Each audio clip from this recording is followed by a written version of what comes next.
everybody. Welcome to Off Panel, a weekly interview podcast about all things comics, brought to you by Sketch.com. I'm your host, David Harper, and this week's guest is an editor at Marvel on comics like Legion of X, New Mutants, Knights of X, Captain Marvel, Alien, Marvel's Voices anthologies, the Marvel's Voices Infinity Comics, and more. It's Sarah Brunstad. Thanks for coming on, Sarah. Hi, thanks for having me. I gotta say, that was one of the first times I've ever had to take a breath in the middle of my own intro because I had so many names to list out. You can do a lot of stuff. Yeah.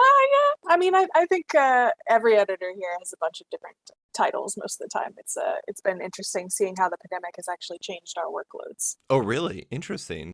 I don't know if I would like to see an actual breakdown of what everyone is doing. I'd probably just be like, I think you guys need naps. Yes.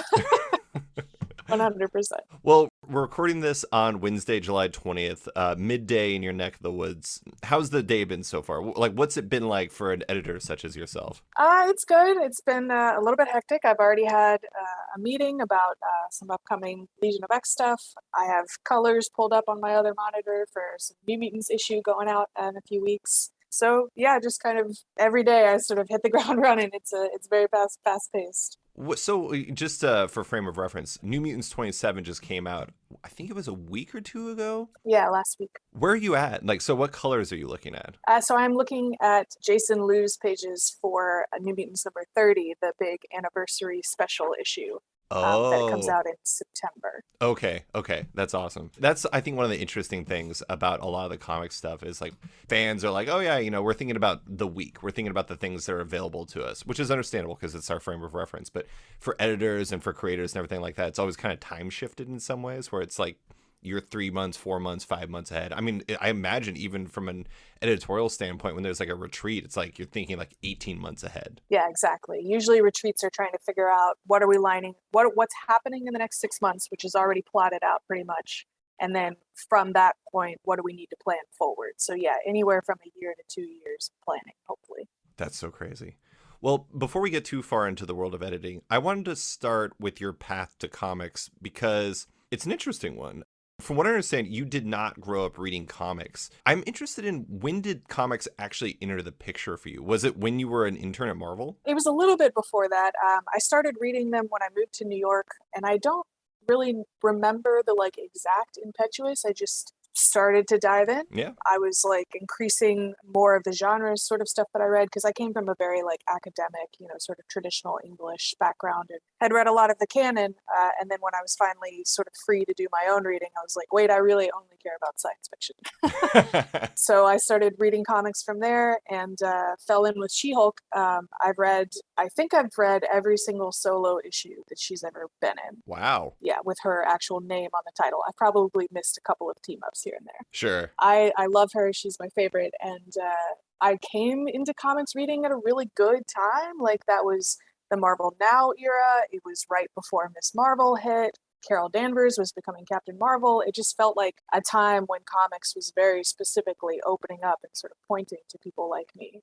So it was a great time to get on board. Yeah. I gotta say, She-Hulk, low-key amazing repertoire of comics to jump into. It's funny, I'm writing basically an appreciation of Jen Bartel's covers for the current run right now because I really like Rainbow's work on the book with Luca Maresca and Roger Antonio, I think it is. Mm-hmm. And that's a really solid book. I would ask if you were reading it, but I presume that it's basically impossible for you to not read every She-Hulk comic. Yes, I am a little bit behind, I will admit. I think I have not read number 3, which I believe is out. Mm-hmm. But I definitely read the first 2. I really loved Rainbow's Runaways for sure, so I was excited to see her take. Rainbow is, you just can't get good vibes from a Rainbow book. Even when there's occasionally bad vibes, it's it just feels right. There's something about that. But anyways, this is the Rainbow Roll podcast. Sorry, Rainbow.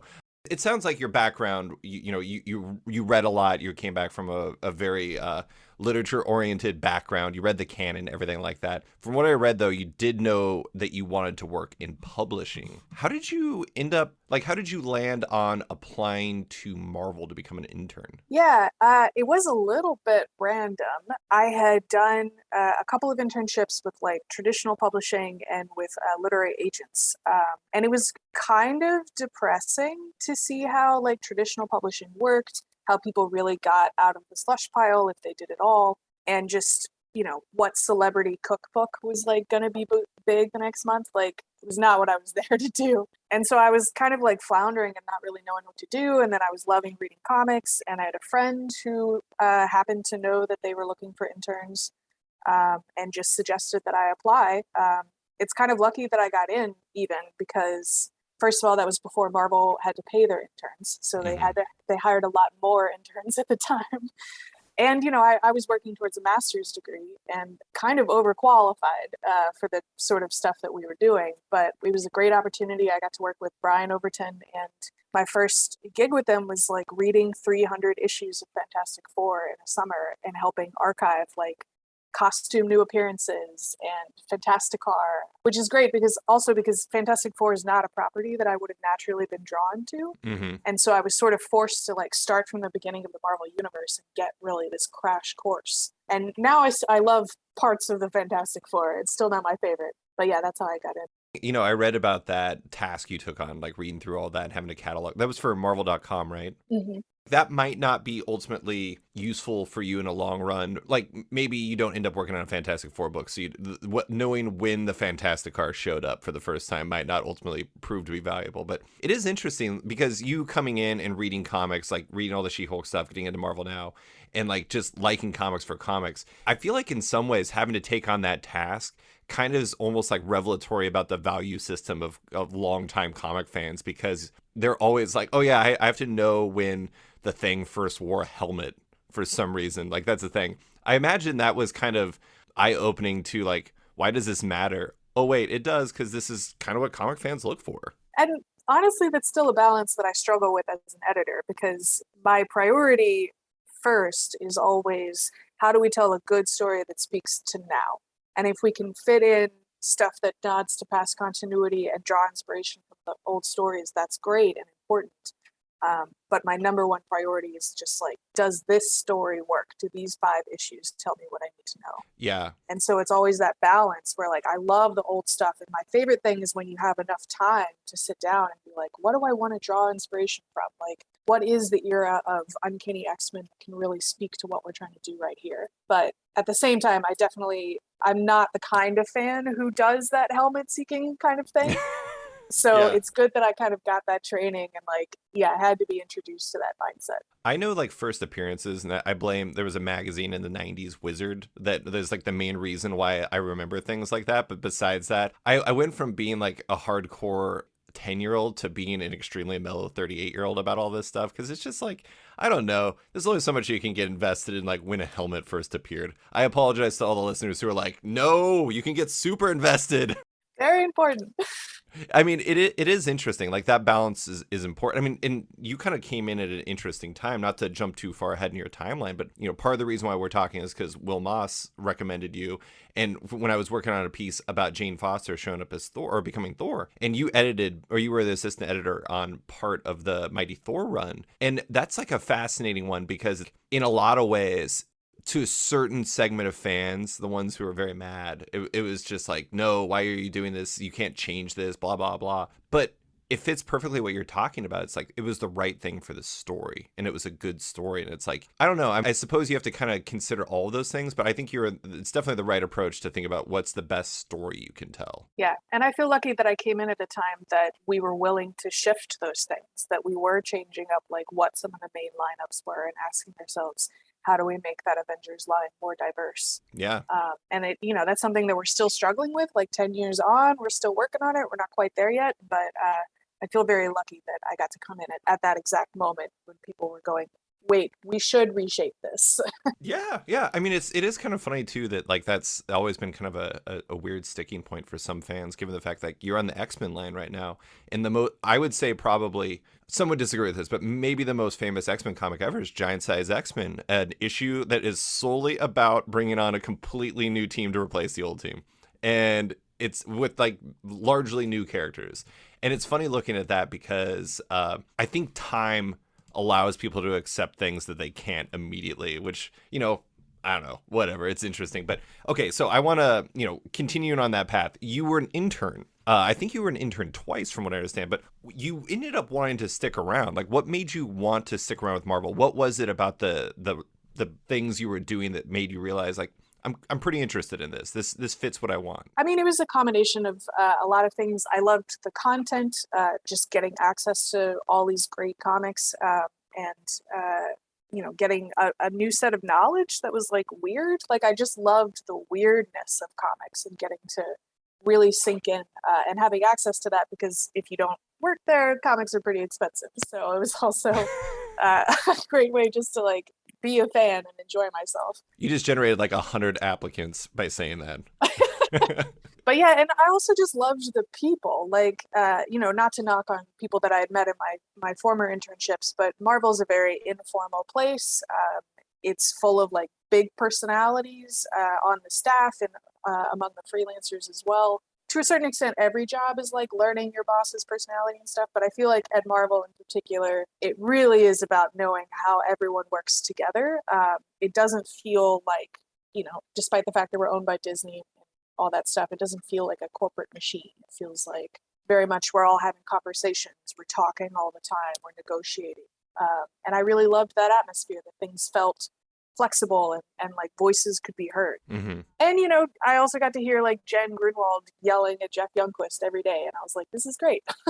I want to be in an office where people are loud and yell and throw stuff. Like Jen is like the funniest person in the world. I had dinner with her at New York Comic Con once, and I was just like, she's just like a person you want to be around because she's just so delightful. She lightens the room. Yeah, she definitely does. But you worked in a place, at least from what I understand, I think it was still called that, but you worked in a segment of Marvel that I find to be really fascinating. It was something I actually originally talked to a previous Marvel editor, Bob Budiansky, and a current Marvel editor, Tom Brevoort, about, because they both used to be there. Special projects. Mm-hmm. So that's, at least from what I understand, and you can correct me if I'm wrong, but it's sort of like a catch-all for like all Marvel things that aren't strictly comics, like prose novels. When I talked to Bob and Tom, it was about the trading cards that came out in the 1990s.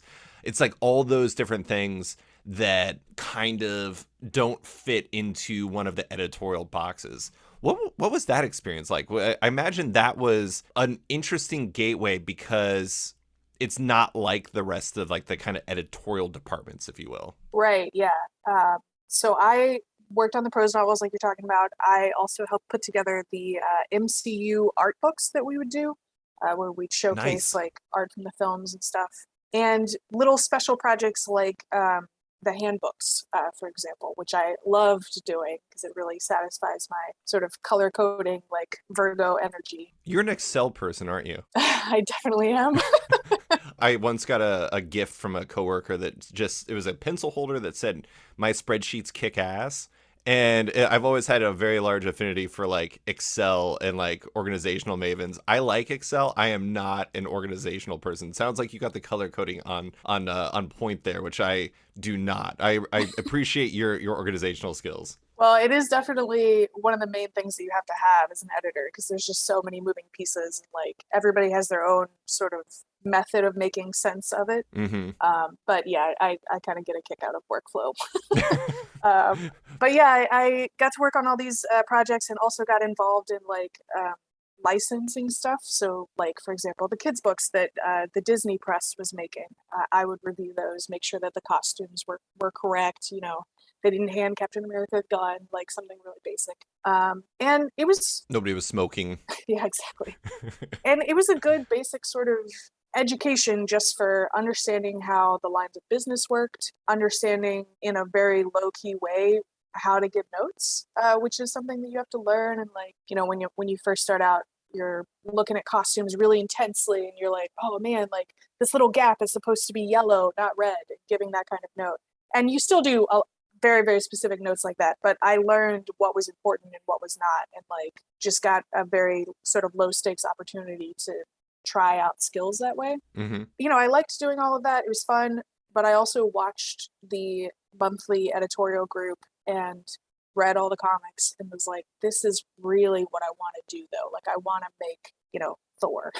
Yeah. So it took me a while. It took me about 3 years, but finally, the editing that I'd been doing on the special project side got noticed. Axel Alonso got to see some of my notes and was like, she has a brain. There was an opening, and I kind of jumped on it as soon as I could. I was like, yeah, that's really the thing that I wanted from the Yeah, beginning. yeah. And I just had to play the long game. So, I just want to jump back to one of the things you're talking about where you're talking about like, this gap needs to be yellow, not red, and all those little details. Like it sounds like part of the job, and not to say that you're going to deliberately ignore things or anything like that, is like balancing what needs to be changed and the workflow that's necessary to make sure these books come out on time. Because I imagine, like all of the rules are important, but the deadline was probably like the most important of all of the rules. It's like this book needs to come out on X date. And I'm not just using that because you're on the X-Men line now. Is that true? Yeah, deadline definitely pushes a lot of what we do. I mean, obviously there are exceptions. There are times when you're like, this is just really, really wrong, and we're going to have to go late to fix it. But yeah, most of the time the deadline is the sort of ruling factor. And it's also very much a people job. Like you want to give notes that are helpful to an artist or a writer and not notes that are really nitpicky and frustrating. Right. So it's also about balancing, like, what do I really need them to revise here? Like, what's truly important? And that goes with, sort of any collaborative job is like recognizing what other people's needs and wants are. And like I always tell writers, for example, because sometimes writers will give me like really extensive notes on inks, and I have to go back and be like, these were notes you should have given me in layout, and it took this person a whole lot longer to draw that page than it took you to write it. Right. So let's figure out what really needs to be changed here. Yeah. That kind of thing. It's awesome that you say things like that, because I know a lot of artists, and I'm sure that they're gonna like breathe a sigh of relief knowing that you're over there doing that. I do want to give you a quick shout out, actually. I've had a lot of guests on this podcast. This is like episode, I don't even know, it's episode a lot, 359, I think. And I have a Patreon for my podcast, and you are, I believe, the first person who I ever received a message from somebody immediately just saying, please make sure you tell this person that they're great, effectively. And it was, I got a message from Julio Anta, who I believe you worked on Marvel's Voices anthology with, that just said, quickly emailed me just to tell me you were a great editor. And I think that's awesome. Oh, that's so sweet. Julio's awesome. Yeah, so clearly people are noticing the fact that you're watching out for people, because it's atypical to me. They get something just like, oh yeah, tell that person they're great. I'm like, I can do that. That's easy to do. People love being told they're great. Yeah, I'll take it anytime. Okay, so these days, you're, near as I can tell, you've been at Marvel for about 9 years. You're an editor in the X Office now. And, like I said, editor in the X Office. Previously, you were in, God, what do they call it now? Is it the Marvel Heroes? Is it Avengers? What is the name for it? We usually say Avengers, yeah. Marvel Heroes also, but mostly say Avengers. Yeah. I mean, X Office, I don't even know if it's called the X Office. I don't know if that's just something they invented on Twitter. Is it? It's X Office? That's what we call it, yep. Okay. There are divisions there typically between like the Avengers Office and the X Office to a certain degree. I mean, there's overlap from time to time. But you seem to touch on multiple offices. Like you're editing New Mutants, Legion of X, and Knights of X, but you're also editing Captain Marvel currently and Alien, two decidedly not X-Men related comics, unless some really weird stuff is happening in Alien. I'm not reading that, but I don't think Wolverine's in it. How does that work? Are those like carryovers from your time in your previous office, or is it more you were just the right fit for those projects sort of thing? Yeah, it's a combo. And I will say also that under CB's tenure, those divisions of offices have gotten a little bit looser. Like he really encourages editors to be creative and to come up with ideas. And so if somebody in the X-Men office is like, I have a great idea for a Captain America mini, he really encourages people to just bring the idea forward. So there's a little bit more crossover than there have been in some previous eras. Mm-hmm. But yeah, I had a sort of unusual experience in that I worked with Will straight on for 4 years in a single office. And most assistant and associate editors get moved around at least a couple of times. That was great for me because I love Will and we worked really well together. So I got to learn a whole lot from him. But it's a little unusual in that most other people had different experiences. So when I moved over to the X Office, I kept Black Widow at the time, and I kept Captain Marvel, which had been going for a long time. And, we're still proceeding. There's no end in sight. We got at least another year's worth of stories. And, they could have handed that over to another editor, but I think everybody saw like whatever, me and Kelly and the art teams are doing is like working. So don't mess with what's working. Yeah. And then with Alien, it was kind of happenstance. Darren Shan, who was editing the series originally, his workload was too high and he needed to give something up, and I had a gap, and I love Alien. I'm a huge fan. So I just kind of jumped forward. I went to CB myself and was like, can I have that book? That's awesome. Yeah. Yeah, it seems like in this kind of the way that CB's doing it, it's almost like if you find a fit for yourself and you can advocate for yourself, then maybe like that's a fit for you. Like that's how you get something like Alien is like, I love Alien. I have a space. Let me take Alien. Exactly, yeah. And now, a quick word from one of off-panel sponsors. Macroverse is a next-generation digital comics platform, and one with an astonishing number of comics, with currently over 50 series from over 100 creators on their app, with a 5-star rating both on Apple and Google's app stores. Download the app and binge all their titles, including the Eisner-nominated Remind from Jason Brubaker, Lisa K. Weber's Hex 11, which has been described as Harry Potter meets Blade Runner, or the new queer supernatural adventure series Husk that launches on November 1st. It's just $4.99 a month to subscribe to Macroverse, with proceeds directly supporting the creators on the platform. Keep an eye on the future of Macroverse 2, as 2022 is going to bring an epic upgrade that offers a new level of digital collectability and more, with early adopters able to sign up for more information at macroverse.com. And now, back to the show. You know, I like the fact that you worked with Kelly Thompson on Black Widow, and then you also are working with her on Captain Marvel. I imagine to a certain degree, and maybe this isn't always the case, but it's like relationships kind of carry over. It's like once you have that kind of editor-creator connection, it's not that you're always going to go back and, well, I mean, maybe you should, because I love Elena Casagrande, but, you know, maybe you're not always going to be like, you know what, Elena Casagrande is the answer for this. You're like, you've said that for the last 70 books. She's doing a lot of stuff. No, Sarah. Mm-hmm. But at the same time, I imagine a lot of that is like, you know, having that comfort level, being simpatico in your approach as an editor and everything like that. Is that a big part of the job, is kind of almost relationship building in some ways? It 100% is. Yeah, the longer you work with somebody, the more comfortable you are, the more like shorthand you can use with each other. It kind of, you're able to cut to the core of what you're trying to do faster. Mm-hmm. Something that I discovered when I moved over to the X office was that the rhythms of that office were a little different from Avengers. And so that was something I actually had to kind of adjust to. But yeah, it's great when you've had this long relationship and you can speak each other's language. Kelly can turn in a partial script, I should say, and I can kind of read it and trust her and know that like I can hand 5 pages to the artist and she and I are going to get on the phone and we'll figure out what the next 15 pages are. Yeah. And you can't do that with somebody that you don't know and already trust. So it's definitely about building those relationships, and really not just with the writers, also with artists. Yeah. I definitely have a cast of people who I really love and try to work with as much as possible.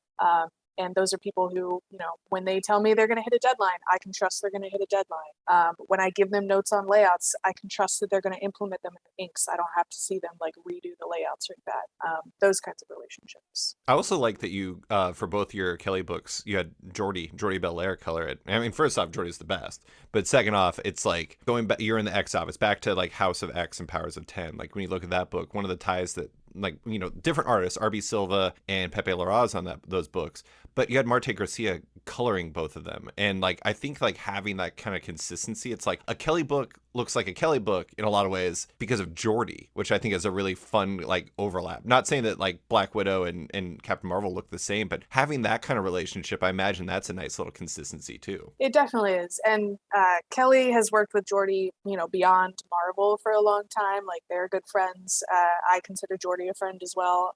And yeah, anytime I get to work with her, she's great. She is one of those people who I can just like hand something to and I don't have to give her a lot of guidance. She's going to bring something like crazy original and I know I'm going to love it pretty much. Yeah. It's a great feeling, yeah. I am interested in, so relationships, that's a huge part of the job. I just imagine a lot of the day is emailing. How much of your day is just basically communication? Is that just a massive part of managing the job as an editor? Yeah, it's huge.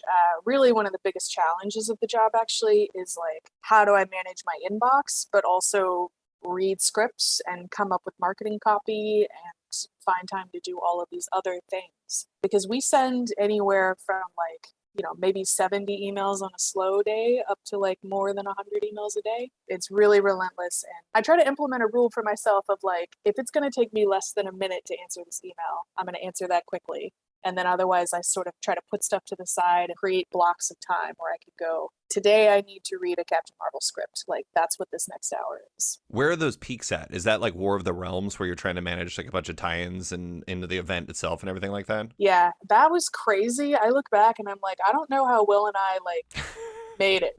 Yeah. Because we were editing, I think something like 20 titles at that time. It was absolutely insane. And that's when a lot more mistakes get made because you just don't have time to like thoroughly review everything sometimes. You're moving as quickly as possible to hit those deadlines. So I definitely prefer a lighter workload than that. But that's, yeah, anytime you're coordinating with event, because you're not only working with the team on that book, then you're also very lockstep with sales and marketing, talking to them every day. You're very lockstep with everybody who's doing the tie-ins, which is the editors and the creators on those books.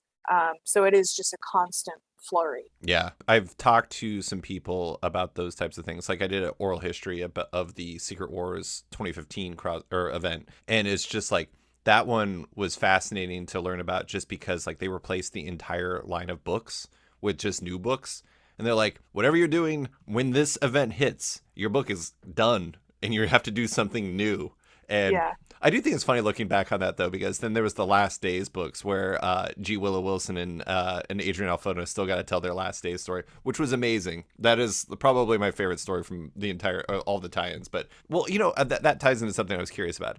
I feel like I don't know, like I mentioned earlier, like deadlines have to be one of the most important like drivers of what you do to a certain degree. It's like not every day is going to have a bunch of deadlines, but when you're like, I imagine a lot of what you do isn't just about structuring days, but it's almost about structuring weeks, because like I imagine some days, like maybe, I don't know, Tuesday is like deadline day or something like that. Maybe there are days that are regular, like this is when I need to get these books out. Does the job dictate how you have to approach the week? Like certain days have to be more focused on turning books around to printers, while others are more oriented around keeping the ball rolling on these projects so eventually you can turn them into a printer? Yeah, exactly. Fridays are definitely the heavy print days. That's when everything is due by 6:30 p.m. So that's your like, where are my last colors? Where's the lettering proof? Definite scramble. Mondays are kind of the same because you usually have at least one or two late books. So Monday is taken up with like finishing up the previous week. Tuesdays, for me, that's a heavy meeting day. I'm booked almost all day. And so then Wednesday and Thursday become my 2 days where I'm like, okay, this is where I really have to read all the things. I have to look ahead at the next catalog, check where my covers are. So yeah, definitely there's a daily workflow and a weekly workflow. I find it funny that Tuesdays are the meeting days, but I guess it makes sense when you think about the two preceding days being deadline days. It's like it's kind of like the first available day to like, okay, we've survived that. Now, how do we get to the next part? Yeah, exactly. It's the day for our talent management group to tell me how late I am on the next books. Oh, I imagine your hair is just constantly on fire. Not literally, of course. I do. I used to keep a running tally of stuff beside my desk where I was like actually on fire, smoldering, like little stages of how fiery it is. It's all on fire. It's just like how on fire is it? Like we're talking about Exactly. Mount Doom versus like the lava at the bottom of Mount Doom. Yep. So, okay, I want to talk about casting. I mentioned your Black Widow run earlier, and in an interview, Kelly Thompson specifically touted you for bringing on the book's artist. So, I already complimented Elena Casagrande. I just want to say like that was Amazing. a phenomenal job by you, because Elena, I've always thought Elena was amazing, and it was phenomenal seeing her on that book because she just killed it. Rafael Della Torre, also incredible, hadn't experienced his art before then, but just amazing, and now is doing some stuff for like Daredevil and did some Devil's Reign stuff. And then Jordy, of course. They were all perfect fits for that series. That brings up a question about casting or finding like the right creators for a specific title. For listeners that don't know, that's kind of what the nomenclature is for the editorial side, is casting the role of writer, artist, etc., etc. What's the typical process for something like that, and what typically guides you as you're going down that process? Yeah, I mean, casting I've always thought of, and I think Tom Brevoort and Will both, like in different ways, sort of drilled this into me, that the editor's most important job, well, okay, most important job is to get your people paid. That's number one. Number two is to cast the book well, because if you put the right people together and you go to the right person to shape the story, then you as an editor ideally don't have to do a whole lot, you know, like you come in with notes and stuff, but if you've cast it right, then the synergy is going to be there. The big ideas are going to be there naturally. And I saw Will do that over and over again. He has an uncanny ability to look at somebody who may not even have a whole lot of work out there yet and go, I can see it. I can see what the possibility is in their story. Squirrel Girl, perfect example. Yes, exactly. Like he has that kind of brilliance. So that's what I'm trying to be. And so like with Kelly, you know, I went to her at a retreat. As soon as I got handed Black Widow, I was like, I want Kelly because I know that she is going to love this character. This is totally like a street level thing is what Kelly does so well. So that part was easy. And then casting the artist was hard. It took me a while. But I guess what I'm looking for is always like, ideally I have a shape of the story before I cast an artist. So if I don't have a script yet, I at least have an outline. I sort of know the direction. And then I'm going to ask myself, what are the sort of key things that I need from this? Like, am I looking for big superhero action? Am I looking for major style points, like somebody who's going to be really sleek? What kind of like energy do I need on the page? Because one of the things I love about Marvel, and you know, not to knock on DC, they have a lot of great artists, but I think that if you look at their line, in my opinion, DC has a little bit more uniformity to it. Whereas the Marvel line, I feel like, is a little bit more diverse. We have some weirder looking books out there. This was especially true in the Axel era. Like we had just a strange assortment of stuff. And I loved that it felt like you could come to Marvel and look at a line of books and go, I want that one, that one, that one. Like there's a book here for everybody. To me, it's important to like find people who are interesting, who suit the story, and so that our overall line doesn't look all the same, that a book can really stand out on its own. And, you know, I'm also very fortunate that I found Elena and I found Raphael, but a lot of our casting calls also come from Ricky Purdon, who does an amazing job of seeking out new talent, compiling samples, reaching out to people who are brand new but look promising. He'll give them a sample script to draw, for example. And so often if I'm stumped, I go to Ricky, and Ricky has great ideas and a wonderful eye. So it's really a team effort. I don't want to take all of the credit for those sort of decisions. But yeah, usually once I've picked somebody and I've got a feel for it, I'll go to Ricky and I'll go to CB and I'll tell them what my plan is, why I think that that artist is going to be a good fit. And then it just depends on whether CB's vision of the book and the sales and marketing vision of the book aligns with mine. Sometimes they don't, and then you have to negotiate, and maybe I go for some other options. But I think a lot of the time they do. Thankfully, CB does seem to trust his editors for the most part. If you come in and push really hard, and you're like, this is it, right? Like Erica Henderson is it. You can often get him to sort of listen to you. Erica Henderson is always it. That's my take. I actually had a patron question along these lines. Chris Langford asked effectively, and this actually ties in. I feel like Black Widow is a perfect example of this because Adam Hughes did covers. And Adam Hughes fits Black Widow in very specific ways, and I imagine is a really big selling point to people who would normally like a Black Widow book, but also kind of balances out like Alina and Raphael in a lot of ways in terms of like the styles of art. But Chris's question was effectively like, how do you balance creative needs when casting with what's necessary to sell a comic? Like, are those two sides of your brain regularly in conflict? Or, I mean, it seems like you mostly just look at what's best for the story, and then if we have to negotiate, we got to negotiate. It's really tough. That definitely is always in the back of my head. Is this going to sell? How do I make it more saleable? Both internally and externally? Yes, absolutely. Like I'm defending it to the sales group so that I can make the best presentation forward and they give me all the resources I want. But then I'm also projecting to the fans. How do I get the fans in the seat? And I have to admit that I like don't have a golden answer. Like it feels like sometimes it's totally random. A really great book might not get picked up at all. And there's, you know, sometimes there's just nothing you can do. You can just sit down and go, I know I made a great book and that's good enough. But in a world where we're constantly doing, you know, 5-issue series and like you have to fight for every extension of a book, it's definitely ever present on my mind. And I guess though, I'm still always thinking about like, what does the book need? Like, I wouldn't put Elena on Captain Marvel, for example, except for maybe like a special one-time issue, because she's not really quite the fit for Carol. Sure. That doesn't fit that story. So even though she's a really dynamic artist who I think people would probably buy that book, they'd be curious, but that wouldn't be a fit creatively. So I am always balancing those things. And it is, sometimes that is where you butt up against sales and stuff, where you come in with a team and a concept and sales says, well, but that's too new. Like people won't recognize it. How can you insert some nostalgia in it? Can you put a cover artist on it that's going to appeal to like the fanboys? And yeah, you just find a balance. We got really lucky with Adam that like he appeals to the fanboys and also he's really great. And he Oh yeah. loved the book. I would show him Elena's pages. He would feel inspired.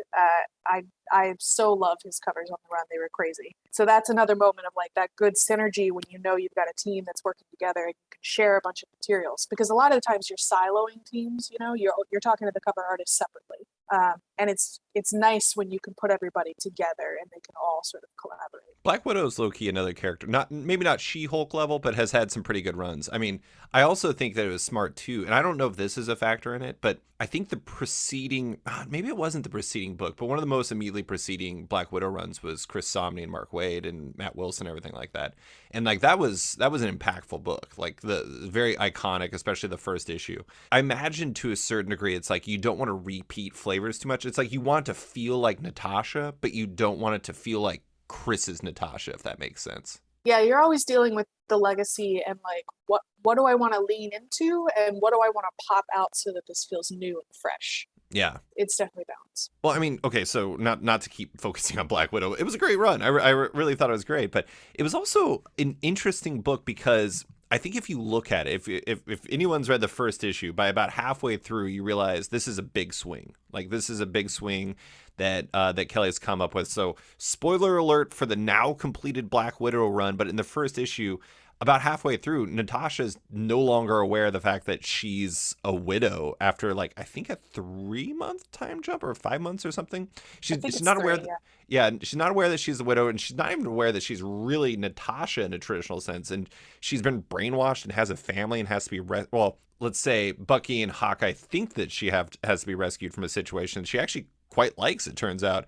And like I said, it's a big swing, and like not even trying to say that this is like a trouble book or something you had to fight for, but how much of the job is like trusting somebody like Kelly and empowering the creative team you're working with to like take those big swings because they're worthwhile stories. Yeah, absolutely. With Black Widow, it was remarkably easy, to be honest. We knew that we needed a paradigm shift. The last few runs had been great, but they hadn't done, big sales numbers we needed. And I knew that Kelly would tell a really emotional story. And so that was sort of a focus for me, was to say like, yes, Black Widow is action. Yes, she's spy, but like, let's do a book that talks about her and what she is and what her main conflicts are.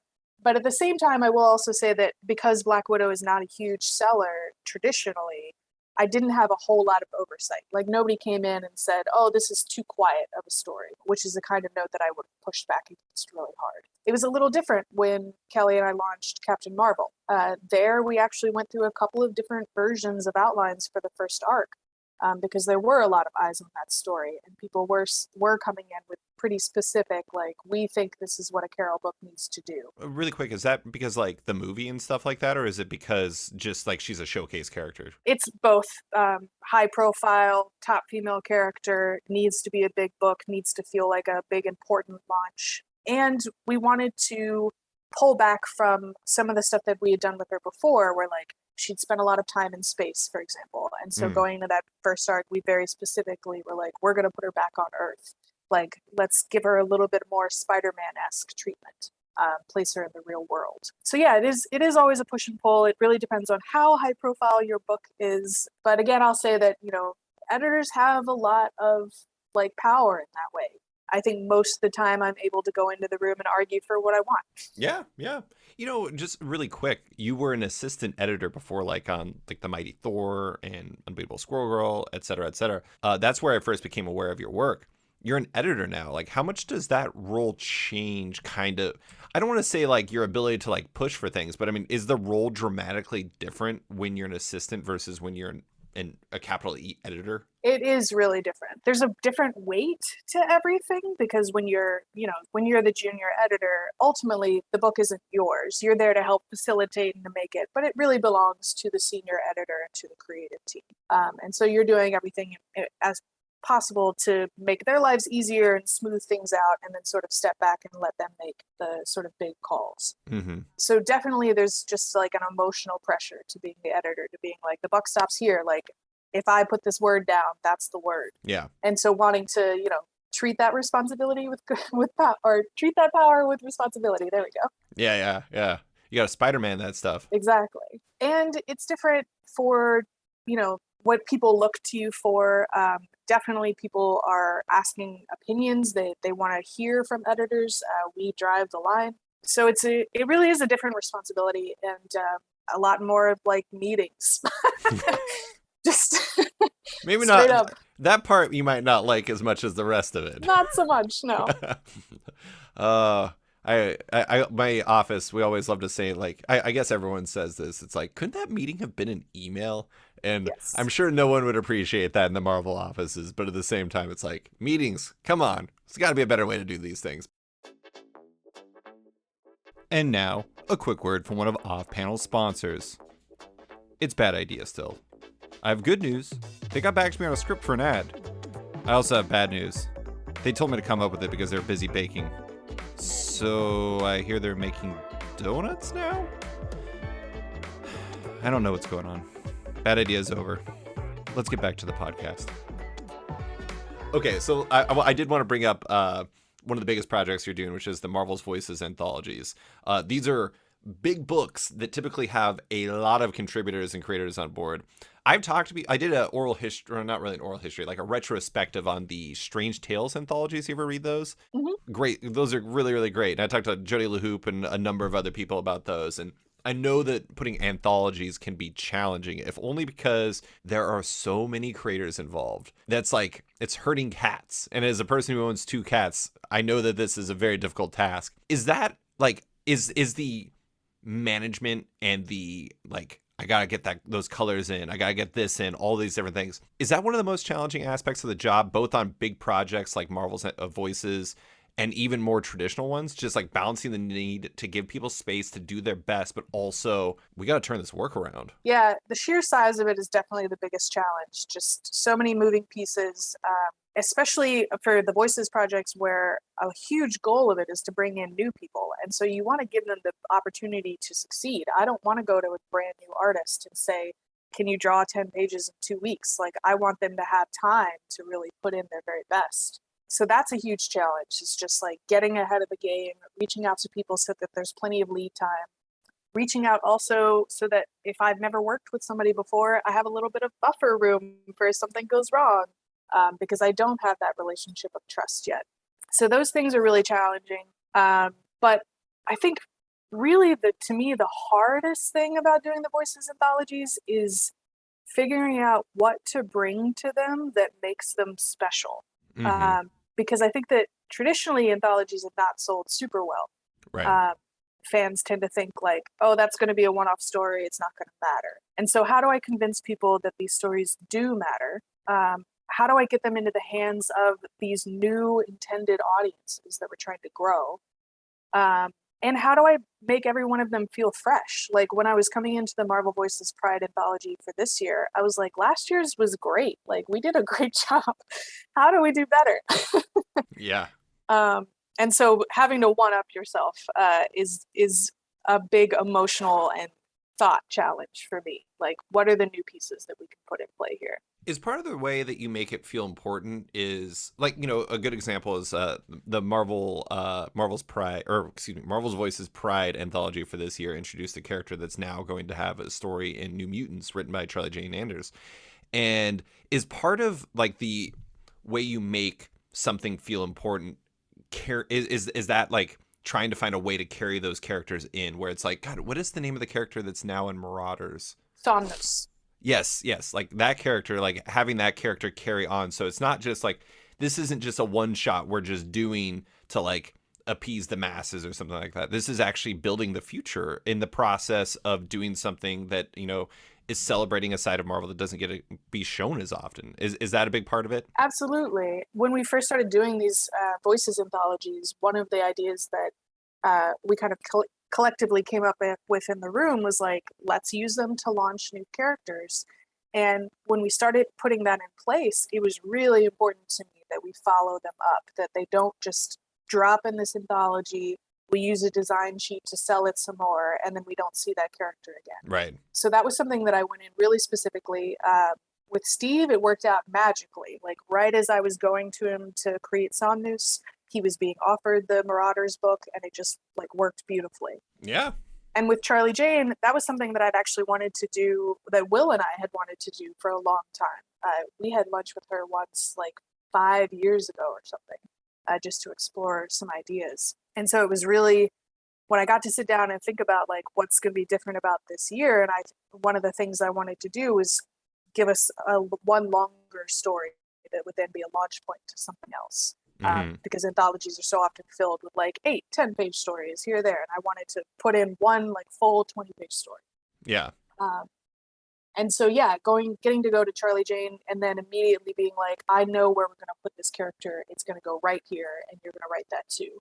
That to me is essential, because that's how you convince fans that it is important, and that's how you tell people that you're trying to reach out to. Like when we create a brand new, Black character or something, like we want people to know that that's important to us, that we're not just like looking for, social media brownie points. Like it's a real thing that we're really trying to do and bring to our line to improve the future. Does knowing that these characters mean something to people, like it's more than just like, I like Gambit because he's cool and throws cards or something like that, which I want to say is very valid, very valid. Do you feel more pressure when you're putting those anthologies together, knowing that you need to both make the book as good as you possibly can, but also that like this is going to mean something to people? It definitely puts pressure on.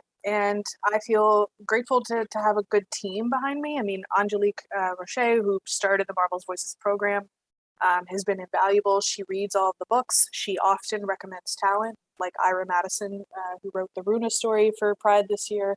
That was an Angelique suggestion. And I really trust her instincts as well. So I can go to her with a new character and say, like, what do you think? Are we doing this right? Is there something else we could hit better?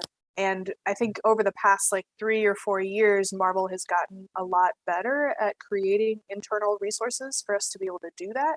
So that I, as like a white editor, am helping introduce a Black character, but I also have resources that I can go to so that I can get a double check, and my bias isn't going to stand in the way of something that's being created too. So it really is a team effort in that way, which helps me feel sort of less of the pressure that way, because then I can reach out and get some legitimate opinions and feel like a community helped build the book.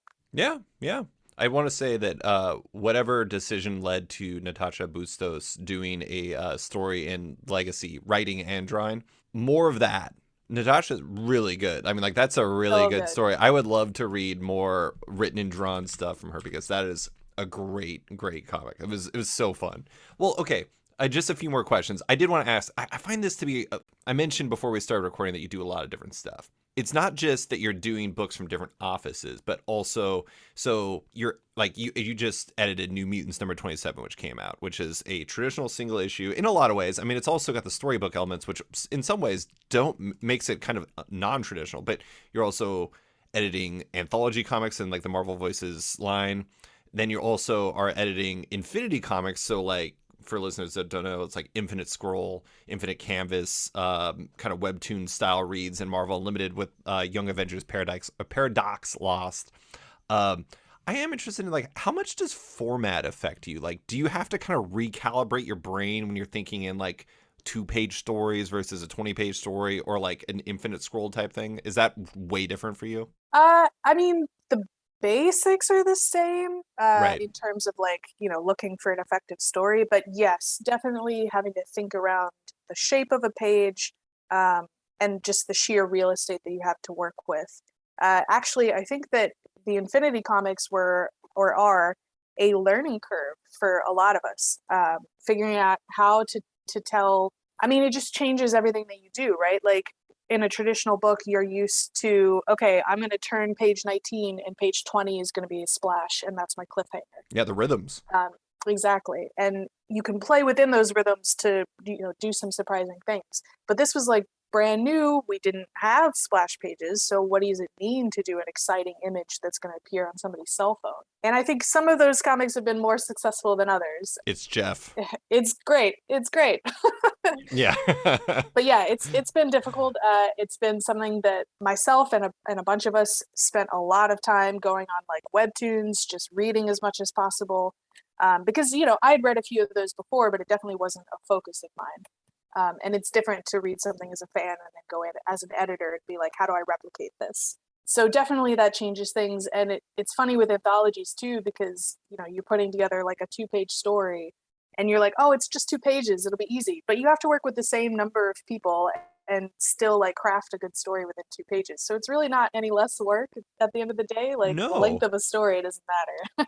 Well, but I mean, imagine a lot of ways it's more challenging because it's like a good example is that Legacy, Marvel's Voices Legacy. A lot of those stories were 1 page, and it's like, how do you make 1 page feel like it has an impact? Like that sometimes can be really tough, and you all did a really good job of that. All the creators did a really good job of that. I think Cody Ziegler wrote a lot of those, so good job by Cody. But anyways, it is interesting to see that because it's like it's easy to think, be like, oh, 20 pages, that's more. It's like, yeah, but it also affords you a lot of like, if this doesn't fit here, I can shift this a page over or something like that. You have exactly. no space to like shift things when you're on 1 or 2 pages or something like that. But you know, this does bring up something I hadn't thought of, is figuring out, like, do you have to think, do you know the format before you go into casting a book most of the time? Or is sometimes like format part of the process that you're deciding? Most of the time, you know ahead of time. Okay. There are definitely moments when that changes,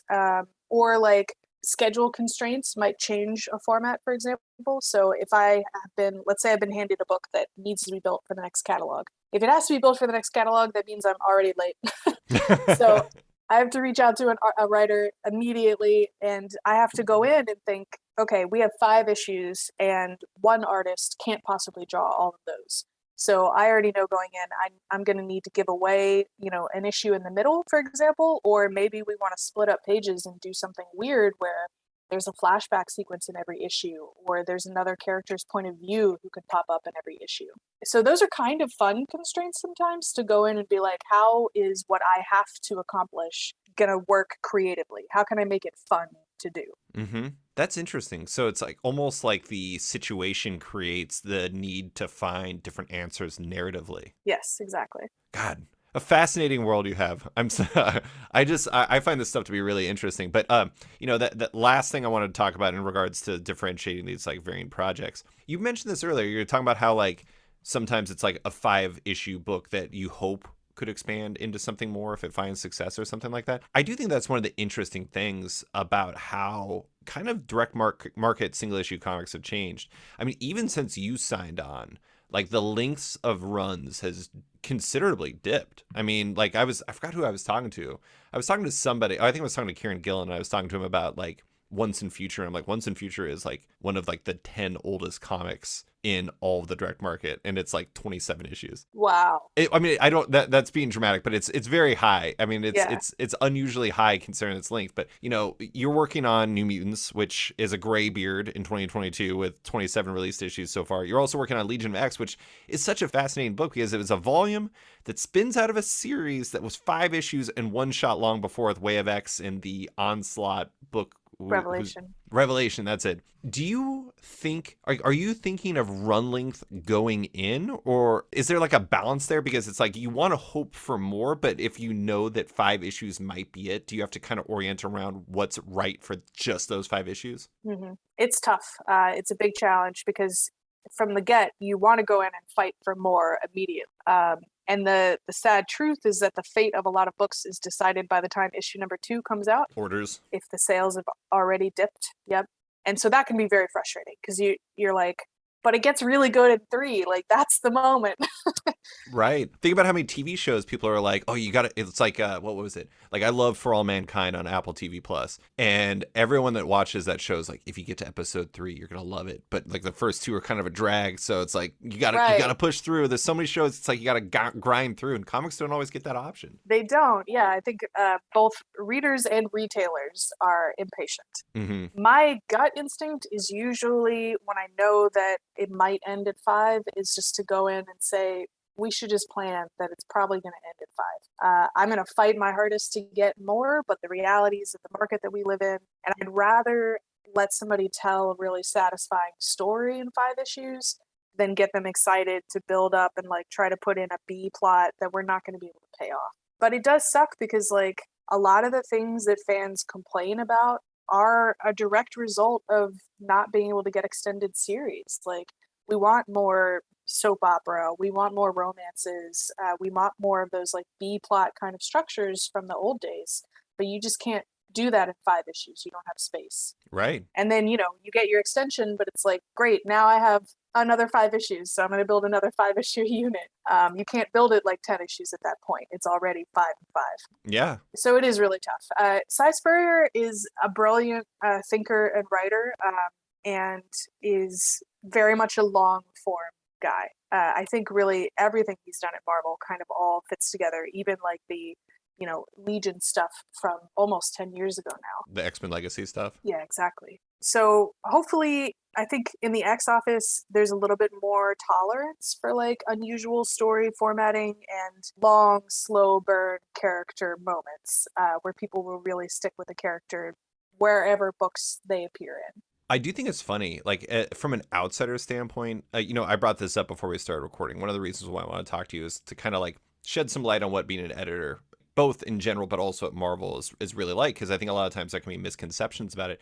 I do think it's kind of funny. You're currently in the X office, which I feel like as far as superhero offices go, has this unusually romanticized vision about it in terms of like, oh my God, the processes they work. Everyone talks on Slack. There's the X Slack. They got all this stuff like that. Everyone talks about it. It's like, this is how comics need to be. And I'm not saying that they're wrong, but it is funny how it's like that one office is like the one that's like on this pedestal that no one else can compare to. So good job moving over to that office. Yep. Well, okay, so to close, I just have 2 questions in a broader sense. Again, tying into what I was saying, like there's a lot of misunderstandings as to what a comic book editor does. In your opinion, like, what do you think the biggest misconceptions of your job are? Not yours in specific, but what you do. It ranges really wildly from like people who think that we're just copy editors, like our job is just to catch commas, or people who think the other way around, that somehow we have control over every little piece of it. And it's like, I didn't cancel the series, man. I wanted it to continue. Like, that wasn't my decision. I'm sure you want all of your books to last forever. Yeah, exactly. So I think that there's a lot of misunderstanding about just like what a corporate structure looks like in Big 2 comics, the kinds of decisions that we actually get to make, and the constraints that we have. When somebody comes at me on Twitter and they're like, you put in this story, but you missed this reference from a comic 30 years ago where they already did this. And I'm like, yeah, I'm sorry, man. I read a lot of comics, but I didn't read that one. I don't know what to tell you. Was it the Thing's helmet? Yeah, and, the creators go through that much worse than we do. But I think that people just need to have an understanding that, like, what we're trying to do is just tell a really good story right here. So tell me if that story worked. If it contradicts something super old, like, that wasn't intentional. We're not stepping on anybody's old stories. We're just trying to do the best we can with like pretty limited financial and, time resources.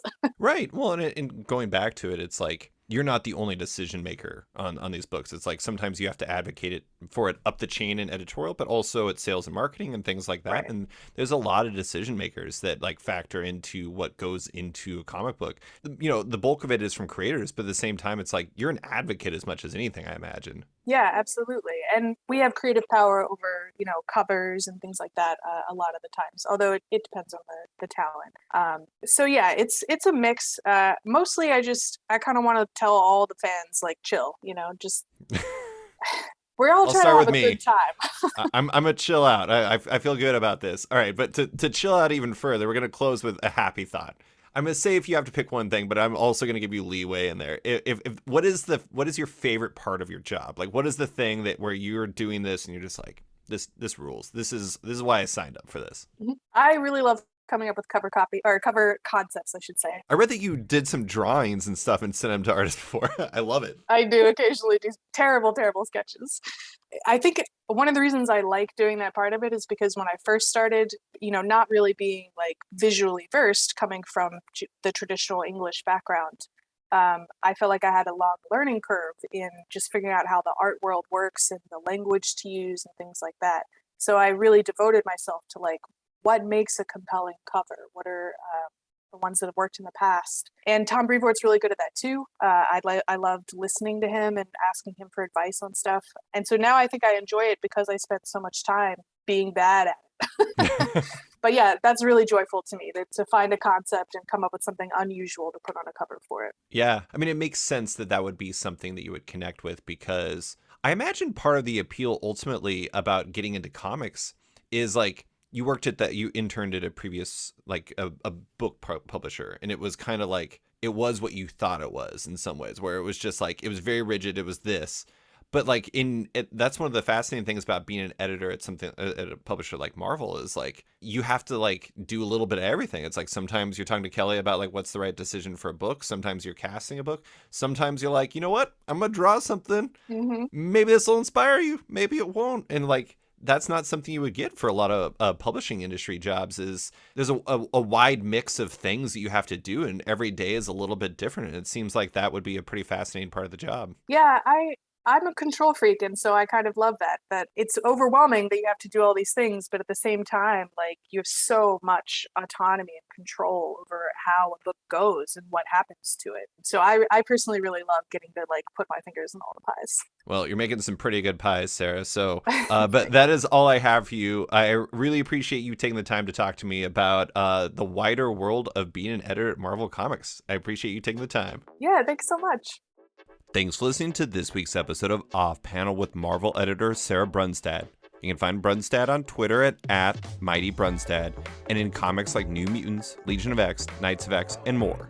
Big thanks to Deanna Chapman as well, who edited this podcast and made it sound as good as it does. Love Off Panel, want to support it? Subscribe to the podcast on Apple Podcasts today and give the show a rating and review while you're at it, but 5 stars only. You can also support the show by backing it on Patreon. Find the show at patreon.com/offpanel. And when you back it on there, you get early access to each week's podcast as well as weekly content and more. Want even more? Subscribe to my subscription comic site Sketched at sketch.com for long-form articles, features, interviews, and the rest of the site's content. You can find Off Panel and Sketched on social media by following it on Twitter and Instagram at @sketchcomic or following me at @slicefriedgold. Big thanks to all my existing patrons, including Jason Wood, Tom Peachy, Jingo Bowen, James Tynan IV, Chris Langford, Ben Damstead, Rom V, Devin Fitzsimons, Nick Walker, Patrick Hoyle, Isaac Oren, Scott Carpenter, Rent Narb Studios Comics, Capes and Ties Podcast, Klaus Vandevent, Brian, Summit Industries, Jack Mulqueen, Kyle, Carl Kerschel, Robert Masella, Elza Chartier, Luke Nakashoji, Elliot Metz, Dr. Luke, Scott Hazelwood, Scott Buwan, Canadian by Proxy, Johnny Cannon, Bradley Rader, Carl Troy, Brandon DePillis, Patrick Brower, Declan Shalvey, Dan Guarino, Josh Williamson, Adam Freeman, Ben Wild, Brian Klein Q, SB, Nick Bennett, Daniel Whitfield, Susanna Pulla, Reed Hinkley Barnes, Mario Tiambang, Andrew Carita, Matt Mahoney, Charlie Chu, Stephen Hall, Pensacola Pop Comics, Philip Myra, Christian Sheldon, Kenny Porter, Chris Pacello, Torrin Grunenbeck, Fuzz Bubbles, Christopher Todd, Transmitter Down, Waltz Comics and Books, Carl Mizell, Paul Stilates, Akil Wilson, Alex Dimitriopoulos, Terry Dodson, Wesley Giff, Sean Kirkham, Alistair Ross, Julio Anta, Brett A. Schmidt, Jason Goodmanson, Paul Ryanwan, Vita Ayala, Tara Ferguson, Dave Slusher, WMQ Comics, Akil, Ken Heidelman, Philip Seavey, Al Ewing, Ryan Alcock, David Kelly, Robert Wilson IV, Nick Polito, Brendan Fletcher, Jonathan Nilsson, Matthew Groom, Jason Massey, Adam Bogart, Matthew Taylor, Nick Patera, Jacob Sorelli, Ford Gilmore, David Baraldi, Nick Hall, Bjorn Basin, John Hendricks, Steve Anderson, Ian Maxfield, Cliff Chang, Colin McMahon, Chris Palmer, Scott McGovern, Nathan Fairburn, Adam Highfield, Fiona Staples, Mark Abnett, Mike Murphy, Michael Shirley, Tom Barnett, Jim Demonakos, Norbert, Nick Lowe, James Kaplan, and Mission Comics and Art in San Francisco. You guys are all the best. A quick thanks to Upright T-Rex Music, who wrote and performed Off Panel's theme song just for the show. Check out their music on Spotify because it's completely delightful. Thanks for listening, and tune in next week for another episode.